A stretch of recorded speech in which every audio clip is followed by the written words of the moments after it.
एक बार कुछ दोस्त मिलकर क्रिकेट खेल रहे होते हैं। एक शॉट जोर से लगता है और बॉल दूसरे अपार्टमेंट में चली जाती है। अब दीवार टापकर बॉल को लाना होगा, तो एक दोस्त के कंधे पर पैर रखकर दूसरा दोस्त टापता है, बॉल लाता है और खेल वापस शुरू हो जाता है। बताइए भावना, इस कहानी में सबसे इंपॉर्टेंट बात क्या है? Healthy shoulders. करेक्ट। और आज हम इसी पर बातचीत करने वाले हैं कि हमारे जो मजबूत कंधे हैं उनकी सेहत कैसे बनाए रखी जाए। अगर शोल्डर पेन है या शोल्डर इंजरी है तो उसमें क्या किया जाए, और उसके लिए हमारे साथ एक्सपर्ट्स मौजूद हैं। आइए उनका स्वागत करते हैं। हमारे साथ है डॉक्टर अमित शर्मा। आपका स्वागत है हमारे कार्यक्रम में। आप हैं assistant professor department of orthopaedic, Lady Hardinge medical college. साथ ही वेलकम करना चाहेंगे डॉक्टर स्कंद सिन्हा का। नमस्कार डॉक्टर साहब, गुड मॉर्निंग। आप professor, sports injury centre, Safdarjung अस्पताल से। आप एक सर्जन हैं, और यदि दोनों ही डॉक्टर से आप भी शोल्डर हेल्थ पर कोई सवाल करना चाहें तो जल्दी से हमारे स्टूडियो का नंबर नोट करें। आप हमें फ़ोन कर सकते हैं। 011 दिल्ली का STD कोड, नंबर है 23097532। 011 is our code and number is 23097532। Doctor स्कंद, सबसे पहले तो कंधों को कई बार हम टेकन फॉर ग्रांटेड लेते हैं। इसका स्ट्रक्चर समझाइए, क्यों महत्वपूर्ण है ये जॉइंट? कंधा बेसिकली दो हड्डियों से बनता है, एक ह्यूमरस, एक ग्लिनॉइड जो स्कैपुला का पार्ट है। इसके चारों तरफ कैप्सूल, मसल्स और लिगामेंट्स होते हैं। और हमारी दिनचर्या का कोई भी काम जिसमें हम अपर लिम्ब, हाथों का इस्तेमाल करें, कंधा उसमें ज़रूर इन्वॉल्व होता है। और मज़बूत कंधे हमेशा आपको अच्छे अपर लिम्ब एक्टिविटी की तरफ लेके जाते हैं। और कंधे में दर्द अगर हो जाए तो आप अपर लिम्ब का कोई भी काम करेंगे आप परेशान रहेंगे। कंधे की ये इम्पॉर्टेंस है। It is very important joint of upper limb. शायद इसीलिए कहते हैं कि हमारे कंधों पर जिम्मेदारियों का बोझ रहता है। डॉक्टर अमित, अक्सर कंधों में दर्द तो हमको हो ही जाता है कभी ना कभी, तो क्या हमेशा वो कंधे में दर्द है वो संकेत है किसी गंभीर समस्या की तरफ, या नॉर्मल भी हो सकता है? नहीं, आई थिंक जो कंधे का दर्द है वो दो तरीके से है। एक तो आपने बोला जो नॉर्मल है, डेफिनेटली जैसे डॉक्टर स्कंद ने बोला कि ये सबसे ज़्यादा चलने वाला जोड़ है अपर लिम्ब का। तो आमतौर पे छोटा मोटा चोट या छोटी मोटी वियर एंड टीयर से कभी कभी नॉर्मल दर्द भी हो सकता है, जिसको हम 3 से 5 दिन के रेस्ट से हम ठीक कर सकते हैं। लेकिन अगर लगातार दर्द आपका बना हुआ है तो डेफिनेटली उसके अंदर कोई प्रॉब्लम है, या तो अंदर मांसपेशियाँ, टेंडन्स, उसमें कोई सूजन आ गई है, या अंदर कोई और जैसे बहुत प्रकार की चीज़ें अंदर जॉइंट में होती हैं, लेब्रम, उसमें या तो वो फट गया है।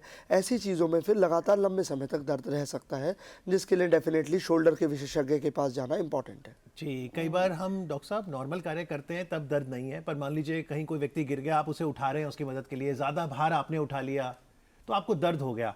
अब ऐसे में दर्द दिखता तो है नहीं क्योंकि सामान्य रूप से शोल्डर बिल्कुल ठीक दिख रहा है, तो पता कैसे लगेगा? जैसे आपने कहा कि टेंडन में दर्द हो सकता है। दर्द जो परसिस्ट करता है, दर्द दो किस्म के होते हैं। एक दर्द जो स्वतः ठीक हो जाता है, वो तो मामूली चीज़ है। लेकिन दर्द अगर परसिस्ट करता है और आपको लगातार तंग करता है तो डेफिनेटली अंदर का कोई स्ट्रक्चर है, टेंडन, मांसपेशी, लिगामेंट या लेब्रम, इन सब चीज़ों में इंजरी हो गई है, तो वो फिर विशेषज्ञ से सलाह लेनी पड़ती है। एक्सरे कराना पड़ता है, डायग्नोस कैसे करेंगे? सबसे पहले तो डॉक्टरी सलाह लेनी चाहिए और उसके बाद इन्वेस्टिगेशन अपने आप किसी को भी नहीं कराना चाहिए। जी, तो किस विशेषज्ञ के पास जाए, क्योंकि अक्सर हम लोगों को ये कंफ्यूजन रहती है कि कहाँ जाएं। अगर कंधे का दर्द है तो कौन से डॉक्टर को दिखाएं, किसको अप्रोच करें? ऑर्थोपेडिक सर्जन, हड्डी रोग विशेषज्ञ के पास जाना चाहिए। और आजकल सुपर स्पेशलाइज लोग करते हैं, तो कंधे के जो स्पेशलिस्ट हैं उनके पास जा सकते हैं। जी, डिपार्टमेंट ऑर्थोपेडिक से हैं आप, लेडी हार्डिंग मेडिकल कॉलेज में। जब लोग आपके पास OPD में आते हैं, कंधों की अमूमन कौन सी इंजरीज, कौन सी समस्या लेकर आते हैं? अमूमन सबसे कॉमन प्रॉब्लम जो होती है, जो मैंने महसूस की है, वो है रोटेटर कफ में टेंडनाइटिस। रोटेटर कफ की जो टेंडन्स हैं उसमें सूजन आ जाती है अंदर, जिसको हम टेंडनाइटिस बोलते हैं, और उससे पेशेंट दर्द की वजह से परेशान हो रहा होता है। साथ में कई बारी वो टेंडन थोड़ा सा फट भी जाता है, जिसको हम टीयर बोलते हैं। तो थोड़ा बताइए, रोटेटर कफ क्या है और टेंडन भी क्या है?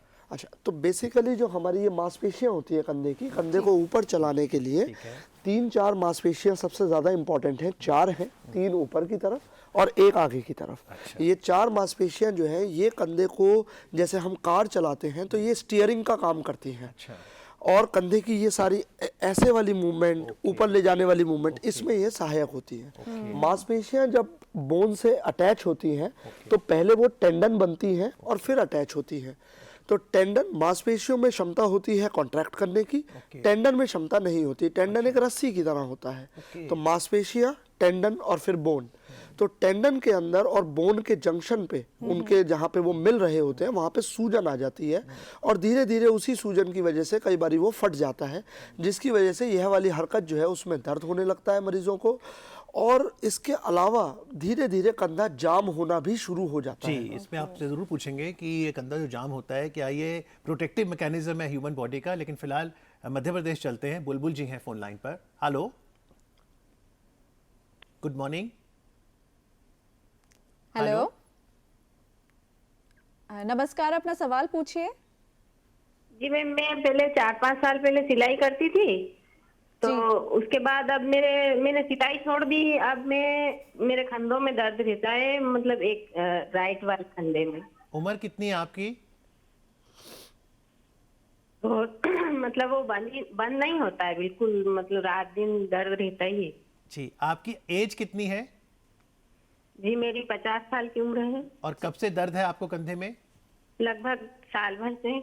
4-5 साल से। डॉक्टर स्कंद जैसे कह रहे हैं सिकाई करने हैं, कई बार हमको डाउट रहता है कि हम आइस पैक लगाएं ठंडा या फिर हाँ, सिकाई मैं करें ये हॉट लगाती पैक। आइस पैक लगाते हैं इंजरी के 48 टू 72 आवर्स तक। ये पेन में रिलीफ देता है आइस पैक, लेकिन स्टिफनेस का ताल्लुक जहाँ तक है उसमें वार्म पैक बेटर होता है। जहाँ तक इनकी समस्या का समाधान है, इनको इंसीडियस ऑनसेट पेन है 1 साल से, इंजरी की कोई हिस्ट्री नहीं है। इनको अपना ब्लड शुगर लेवल टेस्ट कराना चाहिए और कंधे की फ्लेक्सिबिलिटी और स्ट्रेंथ की एक्सरसाइजेस लोकली ये अपने सीख के करें, उससे इनको फ़ायदा होना चाहिए। शुगर की जांच क्या डायबिटीज से रिलेटेड है? डायबिटीज़ मिडिल एज में डायबिटीज़ की वजह से फ्रोज़न शोल्डर एक आम समस्या है, क्योंकि भारत हमारा देश जो है ये diabetes capital of the world के तौर पे जाना जाता है और डायबिटीज़ के साथ फ्रोज़न शोल्डर का एसोसिएशन बहुत कॉमन है। ये फ्रोजन शोल्डर को हम थोड़ा सा समझना चाहेंगे आसान भाषा में। फ्रोज़न का मतलब होता है जाम होना, जैसे बर्फ़ जमने को फ्रीजिंग बोलते हैं, वैसे कंधे को जाम होने को कॉमन लैंग्वेज में फ्रोज़न शोल्डर बोलते तो हैं। यानी कि अगर मैं अपना शोल्डर मूव करती हूँ और वो जाम है, तो मुझे क्या कुछ हड्डियों में कटकटाहट महसूस होगी? नहीं, या- आपका रेंज ऑफ मोशन कम हो जाएगा, जो ओके। आपके कंधे की चाल है वो कम हो जाएगी और दर्द रहेगा 24 घंटे, जैसे कि ये कह रही थी। स्पेशली पेन एट स्लीप भी, सोते के टाइम पेन मरीज़ कंप्लेन करते हैं। जी, लेकिन डॉक्टर अमित, जो मैं सवाल पूछ रहा था कॉलर से पहले, क्योंकि बॉडी में एक नेचुरल मैकेनिज्म है प्रोटेक्शन का, जब कंधे में कहीं कोई चोट लगती है तो क्या ये प्रोटेक्टिव मैकेनिज्म है कि वो जाम हो जाता है? जी बिल्कुल, जैसे डॉक्टर स्कंद ने बताया कि फ्रोजन शोल्डर का मतलब है कि कंधे का जाम होना और आपकी हरकत कंधे की कम हो जाती है और रात में भी दर्द होना शुरू हो जाता है, चबक चबक करके दर्द होता है। तो उसमें 2 तरीके के ये होते हैं। पहला तो जो डायबिटीज़ वाले मरीज़ों में काफ़ी कॉमन देखा जाता है।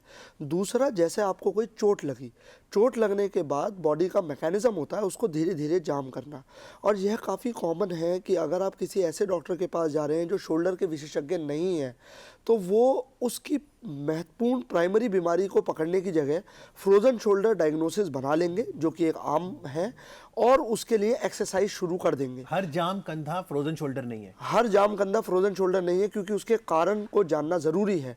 अगर उसमें चोट लगी है और उसकी वजह से फ्रोजन है और आपने बहुत जल्द वर्जिश शुरू कर दी है, तो वो फ्रोजन और ज़्यादा परेशान करेगा और ख़राब करेगा। हरियाणा चलते हैं डॉक्टर साहब।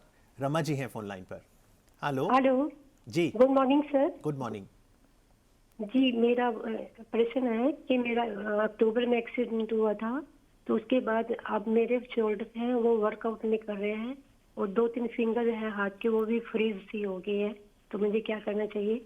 डॉक्टर साहब, इनको चोट लगी थी तो सबसे पहले इनकी जांच ये होनी चाहिए कि कोई स्ट्रक्चर टूटा तो नहीं है, कोई मसल टॉर्न है या लेब्रल टियर है या कैप्सुलर इंजरी। ये सब रूल आउट करने के बाद इनको जो है ट्रीटमेंट लेना चाहिए।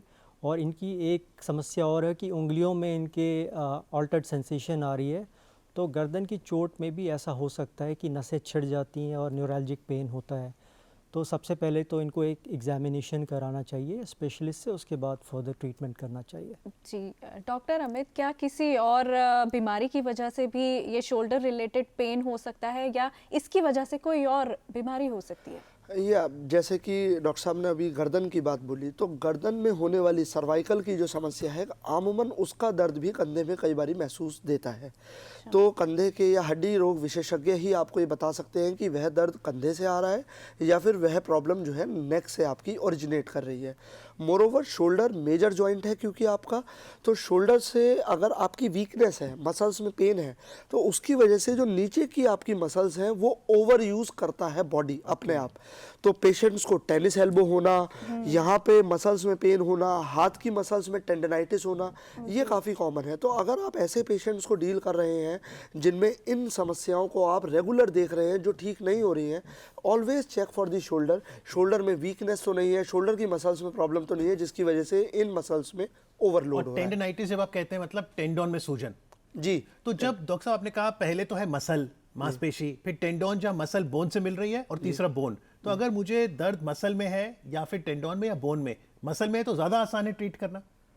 या मसल जो है उसमें ब्लड सप्लाई बहुत अच्छी होती है, तो मसल अपने आप हील जल्दी करती है। टेंडन वाले एरिया में ब्लड सप्लाई थोड़ी सी कम हो जाती है, तो उसमें टाइम ज़्यादा लगता है। तो we have to be more careful, more patient while treating such problem. जी डॉक्टर स्कंद, अक्सर कई बार शोल्डर डिसलोकेट होना हम सुनते हैं कि डिसलोकेट हो गया, और स्पोर्ट्स पर्सनालिटी के साथ ज़्यादा होता है, तो वो क्या कंडीशन होती है और उसको कैसे क्योर किया जाता है?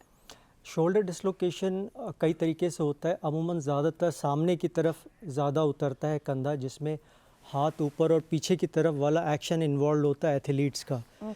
तो नॉर्मल लोगों में अगर उतरे तो एक बार के उतरने में ज़्यादातर कंजर्वेटिव मैनेजमेंट करते हैं, लेकिन एथलीट्स में डिफरेंट चीज़ है। एथलीट में जब भी कंधा उतरता है तो जो आगे वाले स्ट्रक्चर्स जो टेयर होते हैं कंधा उतरने के लिए, क्योंकि बॉल एंड सॉकेट जॉइंट है कंधा, बॉल को सॉकेट से बाहर निकलने के लिए आगे निकलना पड़ेगा और आगे वाले जो टिश्यूज़ हैं वो टेयर हो जाते हैं। तो एथलीट्स में वो आगे वाले टिश्यूज़ को रिपेयर करना ज़रूरी होता है ताकि वो अपने खेल में वापस जा पाएँ। जी बिल्कुल, ज़रूर आपसे जानेंगे कि अगर कंधा बार बार उतरता है तो फिर ट्रीटमेंट क्या है, क्या सर्जरी एक ऑप्शन है? लेकिन फिलहाल डॉक्टर अमित दयानंद जी हैं वेस्ट बंगाल से। हेलो, नमस्कार, अपना सवाल पूछिए। नमस्कार जी नमस्ते, अपना सवाल पूछिए। मेरा नाम दयानंद रजक, मैं दुर्गापुर वेस्ट बंगाल से बोल रहा हूँ। मेरा दाहिना पैर में एक्सीडेंट हो गया था बेलूर में, डॉक्टर ने लिम्ब चेंज कर दिया, प्लेट लगा दिया पैर में, तो उसमें कभी कभी दर्द रहता है हमको। अब मैं डायबिटीज पेशेंट भी हो गया हूँ, ज्यादा पैदल नहीं बोल सकता हूँ, क्या क्या करना पड़ेगा हमको इसके बारे में चाहिए, क्या क्या दवाई खाना पड़ेगा? कैल्शियम दवाई तो डॉक्टर दिया है, अब दवाई तो बंद है, मैं ज्यादा पैदल नहीं बोल सकता हूँ। ऑपरेशन हुआ, लिम्ब चेंज हुआ, प्लेट लगा, क्या चीज का प्लेट लगाता है अंदर में, इसके बारे में मालूम नहीं है। प्लेट लिम्ब चेंज हो गया बेलोर में। डॉक्टर साहब तो क्या क्या दवाई खाऊं, कैसे क्या करूं? शरीर मोटा हो रहा, पैदल नहीं बोलता हूं मैं। दयानंद जी, डॉक्टर साहब थोड़ा जानना चाहते हैं दर्द हो रहा है, थोड़ा कभी कभी ठंडा में ज्यादा दर्द हो रहा है। आपको पैर में ही मैं दर्द बहुत है काम करता हूँ या कंधे Thank में you, भी sir. दर्द है? दयानंद जी, आपको पैर में ही दर्द है कि कंधे में भी कुछ प्रॉब्लम है? जी डॉक्टर साहब, आई थिंक वो कुछ लिम्ब चेंज करने की बात कह रहे हैं। तो जोड़ को बदलना या जोड़ प्रत्यारोपण की जो सर्जरी होती है, रिप्लेसमेंट की, वो नी और हिप में काफ़ी कॉमन होती है और शोल्डर में भी अब आजकल बहुत कॉमन हो गई है। अच्छा, तो शोल्डर में जैसे कि मैंने आपको बताया, खास तौर पे वो मरीज जिनका रोटेटर का फट जाता है, टीयर हो जाता है और बहुत समय तक टीयर रहता है, तो जोड़ उसमें धीरे धीरे ऐसे ऊपर की तरफ चलना शुरू हो जाता है। वो जो उसका स्टीयरिंग वाला काम होता है वो ख़त्म हो जाता है क्योंकि रोटेटर का फट गया है, तो जोड़ खराब हो जाता है। ऐसे में ख़राब होने पे जोड़ को बदला जाता है, शोल्डर जॉइंट पर को। क्योंकि सर्जरी से घबराहट लाजमी है, कई बार लोग पेन में चलते रहते हैं, काम चल रहा है जी, अगर रोटेटर कफ में टीयर है और हम बस काम चलाते जा रहे हैं, ऐसा ना करें, क्या करें? बिल्कुल, अगर रोटेटर कफ में टेयर है तो जो काम आपकी 4 मांसपेशियां मिल के कर रही हैं उसमें से अगर एक टॉर्न है या 2 टॉर्न है तो बाकी की जो बची हुई मांसपेशियां उनमें हमेशा ओवरलोडिंग होगी। तो उसमें 2 चीज़ें होती हैं, एक तो टीयर के प्रोपोगेशन का रिस्क रहता है, बाकी बची हुई मांसपेशियां भी फट जाएं, दूसरा, जो फटी हुई मांसपेशियां हैं वो रिट्रैक्ट होने लगती हैं और पतली पड़ने लगती हैं, एंड मांसपेशी का जो टिश्यू वो फैट से रिप्लेस होने लगता है। तो ग्रेजुअली जो चीज़ आप क्योर कर सकते जी। थे वो इनक्योरेबल स्टेज की तरफ जाने लगती हैं। तो इसलिए रोटेटर कफ टियर्स को नेग्लेक्ट नहीं करना चाहिए। जी डॉक्टर, हमें अक्सर हम बच्चों के केस में सुनते हैं, जो छोटे बच्चे होते हैं, कि उनका कंधा उतर गया, हम ये सुनते हैं और अक्सर कई बार होता है। तो कैसे उनकी केयर करनी चाहिए कि ताकि उनके शोल्डर मजबूत रहें, और दूसरी बात, अगर ऐसा होता है तो फिर क्या ट्रीटमेंट रहता है? आई थिंक बच्चों को तो भगवान ने ही इतना मजबूत बनाया है कि हम ज़्यादा कुछ केयर करने की आवश्यकता नहीं होती, क्योंकि बस वो अपने व्यायाम, मोबाइल छोड़ के और पार्क में खेलें, ये सबसे इम्पोर्टेंट एक्सरसाइज है वो उनके आपको लिए। कहानी अच्छी लगी हमारी जो पार्क में बॉल चली गई? बिल्कुल बिल्कुल।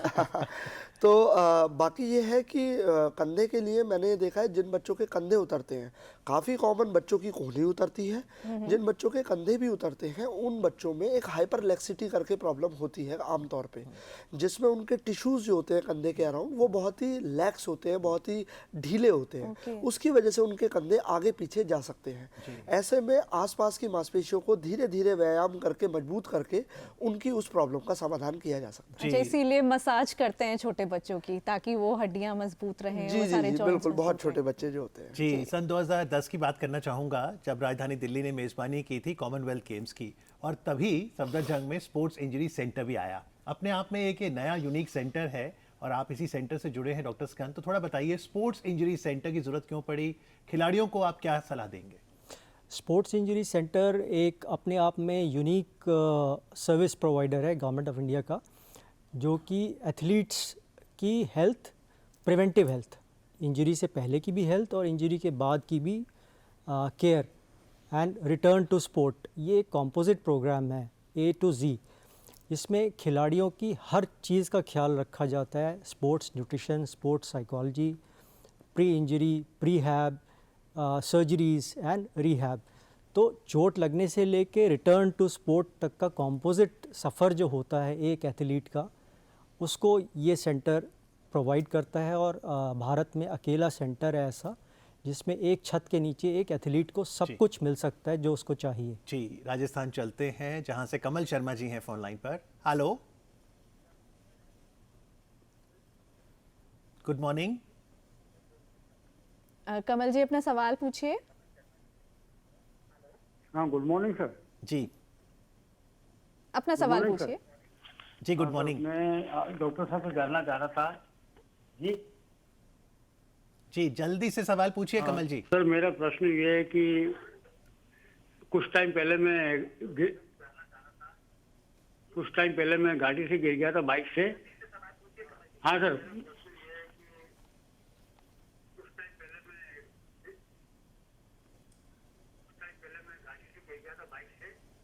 तो अभी कंधे में जब सर्दियाँ आती है तो मैं सर्दियों के अंदर मेरा हाथ एकदम सुन्न हो जाता है, जी, शुक्रिया। शोल्डर मेरा सुन्न हो जाता है। अब डॉक्टर साहब, क्योंकि आज 15 दिसंबर हो गई, अब जाड़े का समय आ गया, क्या जब ज़्यादा सर्दी होती है तो कंधे पे ज़्यादा असर पड़ता है? बिल्कुल, कंधे पे क्या, मैं कहूँगा सारे ही जोड़ों पे, कंधे पे बहुत ज़्यादा, क्योंकि अगेन जब सर्दियाँ आती हैं तो सर्दियों के प्रभाव से हमारी मांसपेशियों के अंदर कॉन्ट्रैक्शन ज़्यादा होती हैं। और अगर आपको कोई भी पुरानी चोट लगी हुई है तो वहाँ जहाँ पे भी चोट लगती है तो हमारा शरीर जब उसको ठीक करने की कोशिश करता है, जिस टिश्यू के साथ वो उसको ठीक करता है उसका लचीलापन, उसकी कॉन्ट्रैक्टिलिटी और जो नॉर्मल टिश्यू होता है उसमें थोड़ा सा डिफरेंस होता है। सर्दियों में वही टिश्यू थोड़ा सा आपको फिर पेन करने लगता है। तो ऐसे में अपने बॉडी को वार्म रखें, गर्म पानी की सिकाई करें और थोड़ा सा एक्सरसाइज करें।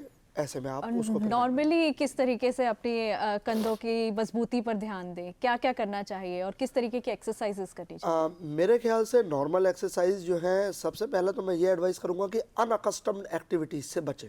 जैसे कि आपने एक एग्जांपल दिया था, बहुत ही सडन भारी वजन उठाना, या फिर कहीं आप रेगुलर प्रैक्टिस नहीं कर रहे हैं बट आप ट्रैकिंग पे चले गए, उसमें आपने रस्सियों से ऊपर अपने आप को खींच लिया, जो आप रेगुलर नहीं कर रहे, इससे आपको चोट लगने की क्षमता ज़्यादा, मतलब चांसेस बढ़ जाते हैं। अपने रेगुलर एक्सरसाइजेस के लिए आप नॉर्मल व्यायाम, जो बच्चों को पीटी एक्सरसाइजेस सिखाई जाती है, अगर आप वो भी घर पे कर रहे हैं, सिंपल, जो ऐसे किया, ऊपर ले गए, ऐसे किया, फिर नॉर्मल शोल्डर को रोटेट किया, एक्सरसाइज की, और अगर आप इससे भी ज़्यादा आप अगर इससे थोड़ा सा नेक्स्ट लेवल की एक्सरसाइज करना चाहते हैं तो लाइट रेजिस्टेंस का थेराबैंड अवेलेबल है मार्केट में। अच्छा। TheraBand is a rubber band kind of thing जो रेजिस्टेंस बैंड होता है। तो वो आप येलो कलर वाला जो लाइटेस्ट रेजिस्टेंस का होता है वो लेके आप उसको अपने पैर में पकड़ के आप थोड़ा सा उसको ऊपर उठा सकते हैं, डोर नॉब पे बांध के उसको पीछे खींच सकते हैं, तो थोड़ी सी आपकी मसल्स की वो बढ़ सकती है। जी बिल्कुल, प्रिवेंटिव पे ही ध्यान दें। लेकिन अगर शोल्डर इंजरी हो गई, आप सर्जन हैं, सर्जरी से डर लगता है, तो क्या सर्जरी में क्या लेटेस्ट एडवांसमेंट है? क्या दूरबीन से सर्जरी करते हैं? क्या टेक्नोलॉजी है? आजकल जो इंजरीज़ की सर्जरी होती है, स्पोर्ट्स इंजरी की, ज़्यादातर एक दिन के एडमिशन पे होती है या डे केयर होती है। So it's a walk in walkout surgery, it's nearly bloodless, और दूरबीन से होती है तो कोई चीर फाड़ इन्वॉल्व नहीं होती है, छोटे छोटे कट्स लगते हैं जिससे दूरबीन और इंस्ट्रूमेंट्स अंदर चले जाएं। और पोस्ट ऑपरेटिव पेन जो पहले समस्या होती थी ओपन सर्जरी की, वो कम हो गई है। पेशेंट का रिहैब कम पेन देता है और फास्टर होता है। तो ये सब एडवांसमेंट्स हैं आजकल। जी बिल्कुल, तो चलिए प्रिवेंशन पे ध्यान दीजिए। लेकिन खुदा न खास्ता अगर कंधे की कोई समस्या आ जाए तो आज डॉक्टर्स हैं और मेडिकल विज्ञान ने इतनी तरक्की कर ली है कि हम बिल्कुल वहाँ से भी स्वस्थ हो सकते हैं। आज कार्यक्रम में आके शोल्डर हेल्थ पर हमें बातचीत करने के लिए आप दोनों डॉक्टर्स का बहुत बहुत धन्यवाद। Thank you. Thank you so thank you, धन्यवाद। Thank you. Thank you.